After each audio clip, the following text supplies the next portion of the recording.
ఒక అమ్మాయి చర్చిలో ఉన్న ఫాదర్ దగ్గరికి వెళ్ళి రేపటి నుండి నేను ఇంకా చర్చికి రాను అని చెప్పింది. అది సరే గానీ ఎందుకు రావో తెలుసుకోవచ్చా అని అడిగాడు ఫాదర్. ఇక్కడికి వచ్చిన వాళ్ళలో కొంతమంది సెల్ ఫోన్స్ లో బిజీగా ఉన్నోళ్ళు, ఇంకొంతమంది సుళ్ళు కబుర్లు మాట్లాడుకుంటున్న వాళ్ళు, మధ్యలో బయటికి వెళ్ళిపోయిన వాళ్ళు, కొంతమంది అయితే ఏకంగా పడుకుండిపోతున్నారు అని చెప్పింది. ఫాదర్ కాసేపు సైలెంట్ గా ఉండి, సరే నువ్వు ఒక ఫైనల్ డెసిషన్ తీసుకునే ముందు నా కోసం ఒక చిన్న పని చేస్తావా అని అడిగాడు. అఫ్ కోర్స్ చేస్తాను ఫాదర్, ఏంటో చెప్పండి అంతే.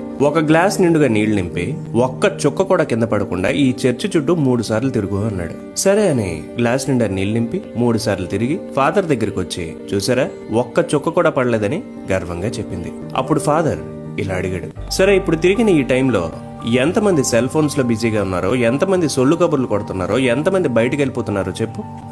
అవన్నీ నాకెలా తెలుస్తాయి? నేను ఈ గ్లాస్ లో ఉన్న నీళ్లు పడిపోకుండా ఉండడమే కదా ఫోకస్డ్ గా ఉన్నా అంటుంది కదా. అలాగే నువ్వు చర్చిలో ఉన్నప్పుడు కూడా నువ్వు అసలు చర్చికి ఎందుకు వచ్చావనే దానిపై మాత్రమే నీ ఫోకస్ ఉండుంటే